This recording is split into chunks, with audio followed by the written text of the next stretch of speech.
우리 주님의 사랑하시는 성도 여러분, 안녕하십니까? 네, 오늘 벌써 이 초기 문집 함께 읽기 7번째 시간이 되었습니다. 이 시간에는 제3부 영적 선물 중에서 바울의 생애 속에 나타난 하나님의 일하심에 대해서 한번 살펴보려고 합니다. 우리 엘렌 화이트를 통해 주신 영적 통찰과 또 기별들을 통해서 함께 은혜 나누는 귀한 시간이 되었으면 좋겠습니다. 제가 두 가지로 이렇게 정리를 한번 해봤는데요.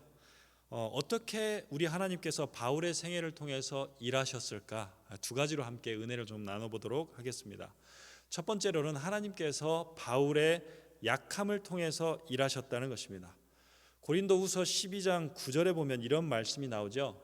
내게 이르시기를 내 은혜가 내게 족하도다. 이는 내 능력이 약한 데서 온전하여 짐이라. 그런데 바울은 또 이렇게 이야기합니다.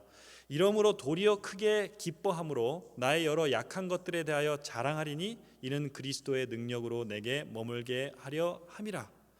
성경을 보면 하나님께서 사람을 부르셔서 소명을 주시는데요, 오히려 흠이 있고 약함이 있고 약점이 있는 자들을 택하셔서 아주 강력하게 일하시는 예들을 우리가 볼 수가 있습니다. 대표적으로 바울이 바로 그런 사람이었습니다. 회심 전에 그는 그리스도의 제자들을 핍박하는 것이 하나님께서 가장 기뻐하시는 일이라고 생각하면서 잘못된 열심으로 그 일에 앞장섰던 사람이었습니다.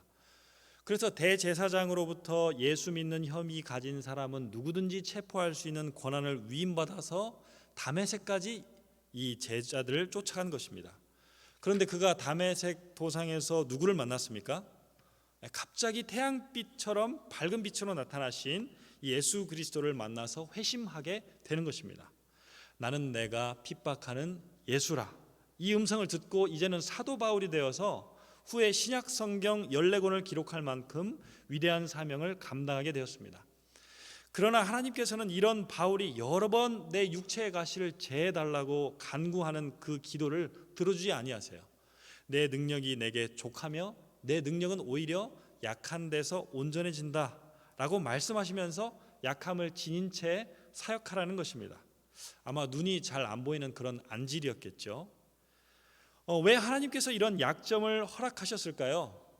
바로 그런 약점 때문에 바울이 자고하지 않고 하나님을 더욱더 깊이 의지할 수 있었기 때문이었습니다. 엘렌 화이트의 글을 읽다 보니까 성경을 봐도 나오지만요, 베드로의 경우도 마찬가지였습니다. 베드로는 제자일 때뿐만 아니라 사도가 된 뒤에도 치명적인 약점을 드러냈던 그런 사람이었습니다. 유대인들의 할례 문제 때문에 이 예루살렘 총회의 대표자들이 다 모여서 아주 어렵게 편견을 극복하고 이제는 이방인들에게까지 복음이 힘차게 전해질 수 있도록 길을 마련해 놨는데, 이 베드로는 환상까지 보았음에도 불구하고 이중 행동을 보였습니다. 이방인들하고 식사를 잘 하고 있다가 유대인 친구들이 찾아오니까 무슨 비난을 받을까 무서워서 자리에서 벌떡 일어나서 다른 곳으로 가버리는 것입니다. 그러니까 옆에 있던 바나바도 그 행동을 따라했습니다. 이런 행동들이 이방인 신자들에게 마음에 큰 상처를 주었고 바울이 또 그런 베드로를 책망했습니다. 왜 이런 모습을 하나님께서 드러내게 하셨을까요? 엘렌 화이트는 하나님께서 그에게 아무 자랑할 것이 없다는 것을 깨닫게 하시려고 베드로의 품성의 약점을 드러내도록 허락하셨다라고 기록하고 있습니다. 우리가 사람의 약점을 바라볼 때 우리는 그 사람의 위대함이 아니라 그럼에도 불구하고 그를 사용하시는 하나님의 위대하심을 바라볼 수 있는 것입니다. 저는 하나님께서 우리를 부르실 때도 그런 섭리 가운데서 부르셨다고 확신합니다. 하나님께서 이 남은 교회를 위해서 선지자를 택하실 때 누구를 택하셨느냐? 잘 아시듯이 약한 자 중에 가장 약한 자라고 이렇게 묘사되었던 엘렌 화이트를 택하셨습니다. 그 약함을 통해서 하나님의 지혜와 능력을 역설적으로 더욱더 드러낼 수 있기 때문입니다. 그런데 사실 엘렌 화이트 전에 두 사람이 하나님의 부르심을 거절했다고 알려지고 있지요. 1842년에 목사가 되려고 준비하고 있던 윌리엄 포이라는 청년에게 한 번은 2시간 30분, 또 한 번은 12시간 30분 동안이나 계시를 주셨습니다. 그런데 윌리엄 포이는 내가 이 혼혈아라는 이런 사실 때문에 언제 거절당할지 모른다는 두려움으로 부르심을 거절했습니다. 두 번째로는 1844년, 어떤 사람은 여름이라고 하기도 하고 가을이라고 하기도 하는데요, 여튼 대실망 전에 엘렌 화이트의 언니 이 메리의 남편인 헤이즌 포스를 부르셨습니다. 그에게도 하나님께서 3번이나 계시를 허락해 주셨음에도 불구하고 이 사람도 조롱받을지 모른다, 미혹당했을지 모른다라는 두려움으로 부르심을 거절하고 훗날 후회하게 됩니다. 그러나 17세의 소녀였던 이 엘렌은 폐와 이 심장까지 약해져 있어서 의사로부터 언제 어떻게 될지 모른다는 진단을 받았음에도 불구하고 그 부르심에 기꺼이 순종하는 것입니다. 1844년 12월에 첫 계시를 받았는데요. 한 번은 이 엘렌이 8kg가 넘는 성경을 이 30분 동안 번쩍 들고 이렇게 계시를 받았다고 이렇게 기록들이 있습니다. 제가 몇 년 전에 앤드류스 대학을 방문했을 때 거기서 같은 종류의 성경이 있는 것을 봤는데요. 정말 크고 무거운 성경입니다. 이 엘렌의 아버지가 1822년에 300권 한정판으로 나왔던 큰 가족 성경을 구입해 놨었는데 이거는 보통 사람이 2, 3분도 들고 있기 힘든 그런 성경인데요. 엘렌 화이트이 30분이나 이렇게 넘게 들고 있으면서 하늘을 바라보면서 이 성경절들을 보지 않고 눈으로 보지 않고 이렇게 짚으면서 암송을 했다는 것입니다. 그래서 사람들이 그게 진짜냐 그래서 옆에 의자를 놓고 이렇게 확인을 해보면 엘렌 화이트이 암송하는 성경 구절이 딱 이렇게 짚은 구절과 똑같았다는 거예요. 어찌됐건 하나님께서는 엘렌 화이트의 그런 약함에도 불구하고 그를 택하셔서 그를 아주 강력한 하나님의 도구로 사용하셨습니다. 우리 주님의 사랑하시는 성도 여러분, 오늘 우리도 우리의 약함이나 결점, 연약함을 바라보기보다는 바울처럼 엘렌 화이트처럼 나를 부르신 하나님을 바라보고 승리할 수 있는 믿음의 성도들이 다 되시기를 간절히 바랍니다.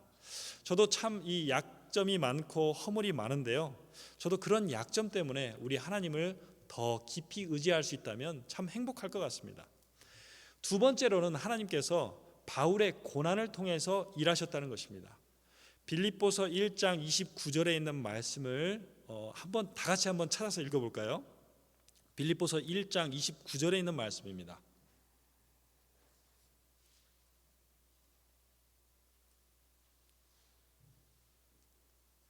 빌립보서 1장 29절 우리 함께 읽어보겠습니다. 시작.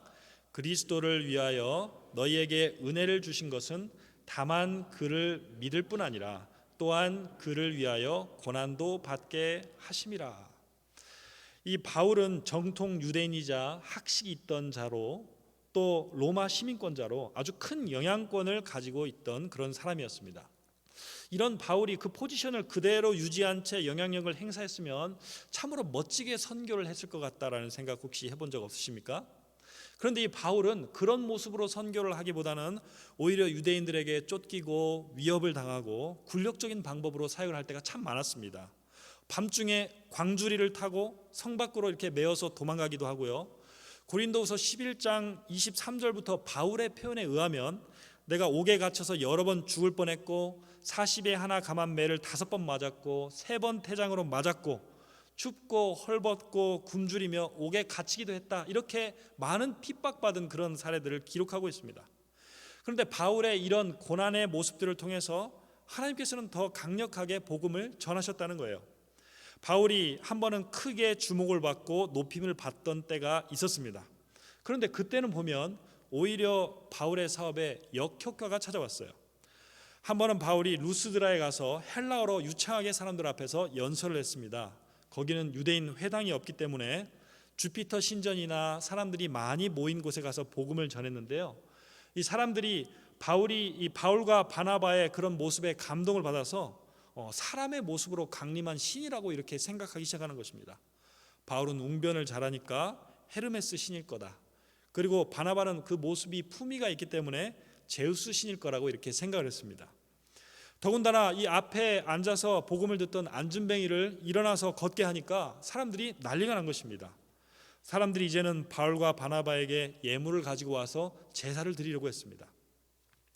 바울도 그런 모습을 보고 피하기 시작했는데요. 숙소까지 이렇게 앞까지 이렇게 찾아와서 소란을 이렇게 피우니까 바울이 어쩔 수 없이 그들 앞에 달려나가서 그 무리 가운데 들어가서 옷을 찢으면서 이야기하는 것입니다. 우리도 너희와 같은 성전을 지닌 사람이라. 이렇게 이야기해서 겨우 그 무리들을 말렸습니다. 그러자 이제는 쫓아온 유대인들이 여러 무리들을 설득해서 그들의 이적은 다 사단의 역사였다고 이렇게 모함을 하기 시작하는 겁니다.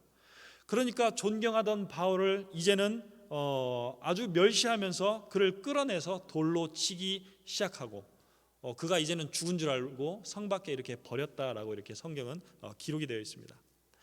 엘렌 화이트는 이때 다 죽은 줄 알았는데 갑자기 일어나서 기도하고 찬미하던 바울을 보고 젊은 청년이었던 디모데가 회심하고 복음을 받아들였다라고 증거하고 있습니다.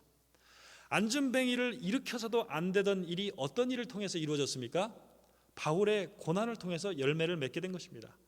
그래서 빌립보서 1장 29절에서 바울은 은혜를 주신 것은 그를 믿을 뿐 아니라 그를 위해서 고난도 받게 하심이라라고 이렇게 기록하고 있는 것입니다.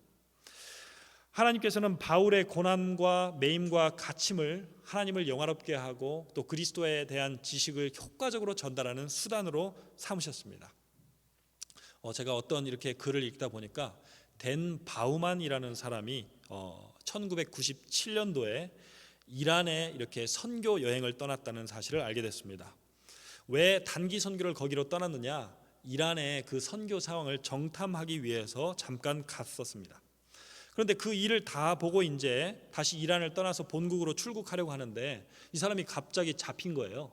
그리고 억울하게 간적죄라고 하는 누명에 씌워서 이란 감옥에 갇히게 되었다고 합니다. 그리고 그 감옥에서 아주 심한 고문과 신문과 매질을 당하기 시작하는 것입니다. 그곳에서 이제 하나님께 기도를 하기 시작하는데 하나님 빨리 저를 이곳에서 좀 빼내주세요 라고 기도를 하기 시작했습니다. 그런데 기도하면 할수록 하나님께서 마음속에 말씀하시기를 내가 이 사람들을 어떻게 생각하는지 나에게 한번 물어보라고 이렇게 음성을 들려주셨다는 거예요. 물어보고 싶지도 않은데 자꾸 그런 음성을 주셨다는 것입니다. 하나님이 틀림없이 나에게 무엇인가를 말씀하시려고 하는 것 같은데 빨리 이곳을 탈출하기만을 위해서 기도하고 있는데 기도를 하기만 하면 더욱더 그런 음성이 마음속에 들렸다는 것이죠. 그래서 결국은 어느 날 하나님 이렇게 말할 수 없이 저를 폭행하고 고문하는 사람들을 대체 어떻게 생각하십니까? 라고 이렇게 물었다고 합니다. 그러니까 그 질문이 끝나기가 무섭게 자기를 신문하던 그 사람들에 대한 긍휼함이 이 사람의 마음속에 느껴지기 시작하다는 것입니다. 그러면서 설명할 수 없는 마음의 변화가 찾아오기 시작하는데 이 주님은 자기를 고문하고 때리는 그들조차도 사랑하신다는 사실을 이 사람이 깨닫게 되었습니다. 그때부터 이 사람의 마음속에 알 수 없는 사랑이 막 일어나기 시작하면서 그곳에서 이제 그들을 위해서 기도하기 시작했다는 것입니다.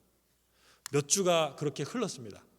또 지옥 같은 시간을 보내고 나서 이 사람이 그 바닥에 쓰러져 있는데 그날은 바깥에서 이 간수들이 이야기하는 소리가 귀에 들렸다고 합니다.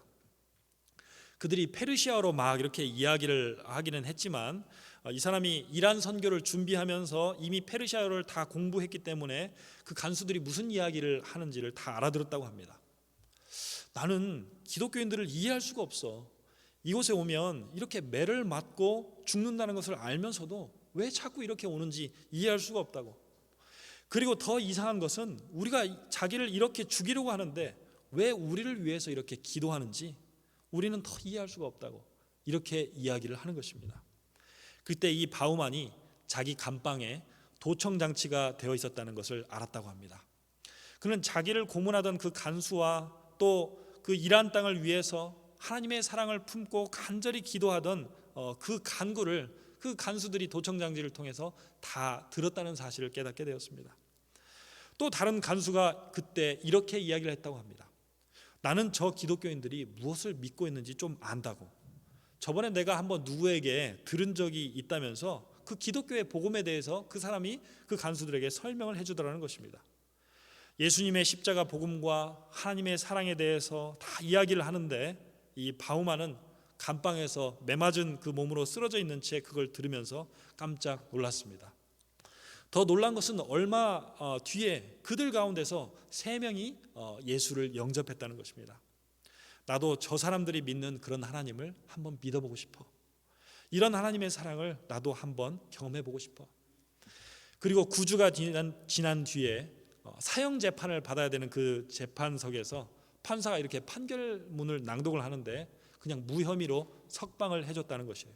그리고 내려와서 이 사람을 포옹을 해줬다고 합니다.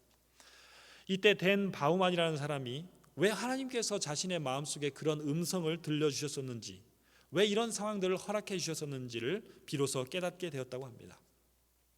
이 경험들을 한 뒤에 2005년도에 이 사람이 영어로 A Beautiful Way, 아름다운 길이라는 책을 써냈습니다.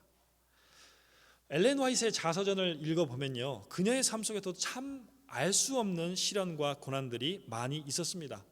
하나님, 제가 이렇게 이상과 계시를 전하고 나서 높임을 받아서 이 교만에 빠져서 정작 내 영혼은 잃어버리면 어떻게 하냐고, 나를 이 교만에서 지켜주시라고. 내 기도가 하나님께 상달되어 응답되었다. 만일 그대가 교만하여 악에 빠질 것 같으면 하나님께서는 그대를 구원하기 위해서 손을 뻗칠 것이다. 때로는 고통을 통해서라도 그대의 겸손을 지켜줄 것이다. 이런 이 화이트의 기도의 응답 때문인지 몰라도요, 엘렌 화이트는 그 생애 동안에 많은 시련과 어려움, 또 질병과 사별의 아픔 속에서 사역을 하게 됩니다. 그러나 그 모든 상황 속에서도 그리스도를 붙잡는 믿음으로 사명을 감당함으로 아름다운 신앙의 길, 믿음의 길을 걸어가게 된 것입니다. 사도 바울과 바나바는요, 사도행전 16장의 그 빌립보 감옥 속에 갇혀서도요, 감사와 찬양의 기도의 소리를 멈추지 않았습니다. 또 천사를 통해서 그곳에서 풀려날 기회가 있었음에도 불구하고 그 자리를 지킴으로 자결하려던 간수와 그 가족들에게 큰 가마를 끼쳤을 뿐만 아니라 회심한 그들을 통해서 빌립보 교회가 시작되는 것입니다. A beautiful way. 이 말 참 멋있지 않습니까? 우리의 신앙의 길, 믿음의 길이 이렇게 여러 환경들 속에서도 궁극적으로 바울의 생애와 같이 아름다운 길들로 꼴지어질 수 있었으면 좋겠습니다. 이 화창한 봄날에 우리 주님과 늘 동행하는 기쁨이 함께 하시기를 바라면서 말씀을 줄이겠습니다.